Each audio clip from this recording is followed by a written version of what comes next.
back. It is Back Talk Live. And as promised, right here in the studio with us, there he is, Parks White. Parks, welcome to Back Talk Live. Thank you very much. So ask a question that you'd like to ask these guys. Well, yeah, I mean, you know, it's the big question. Why are you even doing this? I'm doing this because this is where I'm from. My family goes back 250 years into the Sardis community in Hart County. I myself grew up in the Air Force, moving around my entire life. My father is a 29-year veteran of the United States Air Force, but I spent summers here with my great-grandparents, Archie and Ruth Parks.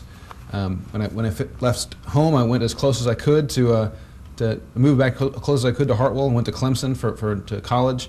When I finished law school in 2003, I moved back and studied for the bar here in Hartwell. When I passed the bar, I couldn't get a job in the local DA's office, so I had to go down to Augusta and work there, but in the DA's office for Danny Craig.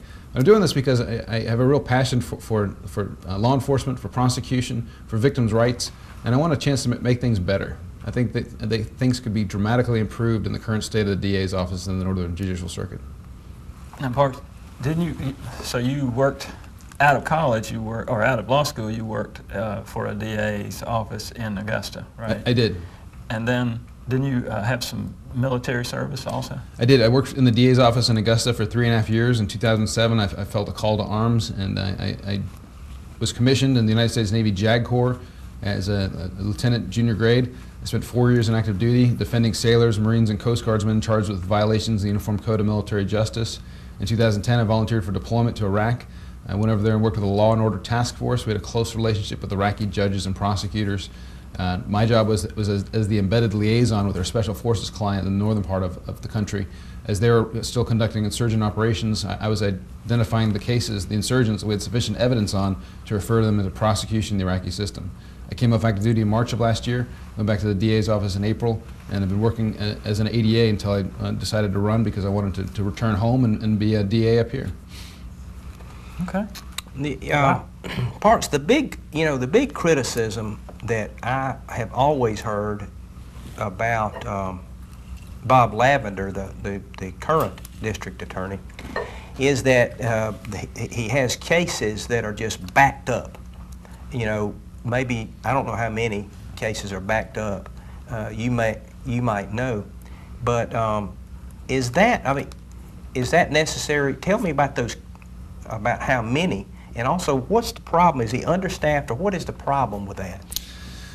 I honestly don't see it as a matter of being understaffed. I see it as a matter of not having the right level of effort being put into resolving the cases in a timely manner. I mean, when you let cases sit in the warrant stage pending indictment for years before you get them indicted, you're going to always end up with a backlog. Additionally, when you're losing your cases at trial, the offenders have no incentive to plead guilty. All of them wait for their day in court. But Joel Shiver, the public defender, tracked a 13-month period and looked at every case tried in the circuit. This is from August 2009, August 2010. In that period of time, the DA's office had a 29% conviction rate at trial and 24% against the public defender's office. So if you're accused of a crime, I mean, what incentive do you have to plead guilty? Why not just wait for your day in court? Because with the odds, roll the dice, the odds are you're going to be acquitted. Hold on. Sandy, go ahead. Yes, my question is, what is your position on right to life? What is your position on right to life? That's a good question. I'm pro-life. I always have been. I'm a conservative Republican at heart. I've always been a conservative Republican. In fact, one of the cases that I tried in October of last year, when I tried 2 murders back-to-back in 2 weeks, one of them was a double homicide. The victim was a 16-year-old girl who was shot in the chest by the defendant. She was 7 months pregnant, and she was taken to the emergency room after being shot. Her heart was destroyed. An emergency cesarean section was performed. The child died. So was charged with 2 counts of murder, and tried him for 2 counts of murder and convicted him of 2 counts of murder. Sandy, you still there? Thank you. Yes. Anything else? No, thank you. Thank you so much. Thanks for the call, Sandy. Thank you. All right.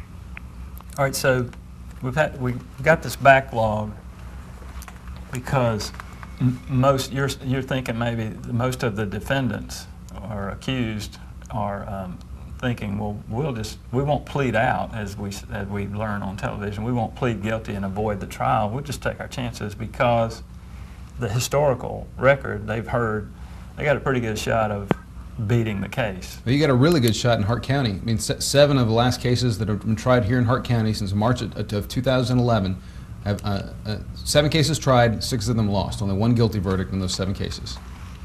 Irene, what you got? Yes, hi. There were 190 cases I read that were tossed out in Hart County last year. How could that happen? Do you know of anywhere else such a thing has occurred? Well, what happened was that Chief Judge John Bailey was forced to dismiss those cases because they sat in the clerk of court's office with no action being taken by the DA's office to either accuse or indict them within the statute of limitations. A warrant doesn't stop the clock for the statute of limitations. An accusation and indictment does. So the person's been arrested, that the warrant goes over to be prosecuted by the DA's office. If you don't indict someone within 4 years on most offenses have a 4-year statute of limitations, the statute of limitations runs and then those warrants are no longer valid. So each one of these warrants represents a victim in the efforts of law enforcement that never made it to the point of actually being indicted or accused, and as a result they had to be dismissed and can never be brought again. So, Irene, so you're saying that 190 cases were dismissed? Well, I've read shy of 200 cases were tossed out in Hart County. Okay. And my other question is what sort of conviction rate has Bob Lavender had in Hart County? In Hart County, as I said, the last 7 cases tried here in Hart County, 6 of them were acquitted. Six losses for 7 cases tried, 1 conviction. Okay. Okay. Well, thank you guys so much. We really appreciate you. Thank you. Thanks for the call, Thank you, Irene. Irene. Thank So you. let me ask you this. All right, we got this tremendous backlog. People are rolling the dice, as you say, to think, well, maybe the statute of limitations will run out and I'll just walk away. What are you going to do about that if you get to be elected? How are you going to get caught up? Are you going to have to hire more people? No, I don't think that it's an issue of staffing. I mean, it's going to be a lot of hard work. You know, it's going to be long weekends and long work days, making sure that the cases that are currently pending are resolved. Additionally, I'm not going to allow warrants to sit and languish in the pre-indictment stage. Every warrant we receive, we're going to indict within that term of court, rather than letting them sit around on the docket for years. Okay, Jack, you have a question? Yes, the question I have is, I understand that Parks has prosecuted over 1,000 felony cases. Can you give us a comparison of your success rate in those cases at trial versus District Attorney Lavender? Well, I'd be happy to. I have handled over 1,000 felony cases, over 700 before I left to go on active duty. Took over 40 cases to trial in the first 3.5 years as a trial attorney. I lost 4 cases in that time. As a defense counsel in the Navy, I only tried 3 cases. There isn't the same level of trial work in the Navy. All 3 of my clients were convicted, but none of them received any jail time. Since getting back to the DA's office in March 2011, I've handled another 200 to 300 felony cases, over 1,000 total, and 11 cases to trial in that period of time with guilty verdicts in all of them. Wow. Well, number 2, I wanted to thank you for your service in the Navy too. So. Well, no need to thank me. We're all part of the same team. All right. Appreciate it, and we'll be voting for you come election. Thank you. Thank you. Thank you. Appreciate the call, Jack. So you don't think you're going to have to hire a lot more people to get these numbers down of these cases that are still pending? How are you going to work this magic? Well, to begin with, once you start getting a better conviction rate at trial, once defendants see their consequences for their actions and the risk of being convicted at trial and receiving a lengthy prison sentence at trial is out there, you can start negotiating much better resolutions on cases. You can make sure that the cases are resolved in an earlier fashion. That my policy will be, one, that we will have all the discovery, which is the information and the investigation of the file, out to defense attorneys within 2 weeks of the case being arraigned. And additionally, after that discovery goes out, within 2 days we're going to have a plea offer to the defense counsel. And offers will not get better. Offers do not get better over time. That is the best offer the defense attorney is going to receive. And the day of trial, if the person hasn't pled guilty, there are no deals. You plead to the indictment and you plead to the repeat offender notice if it's in place. So you tack a few hides on the wall and people will start behaving. I think that one of the biggest issues is the offenders in this community don't have any legitimate fear of the district attorney's office. And I'm not saying it should be a fearful thing, but they should be a matter of respect. They should know that the district attorney's office is effective, is zealous, and wins cases. And if they know that, they're far less likely to try to go to trial and risk being found guilty at trial. Ruby Nell. Yes. I have another question. Good. I would like to know from Park a little bit about what it was like working with Danny Craig, who a lot of folks think was the best district attorney in Georgia. What was that like? Well, Danny Craig is a personal hero of mine. He was deeply involved about 10 years ago in the fight against video gambling.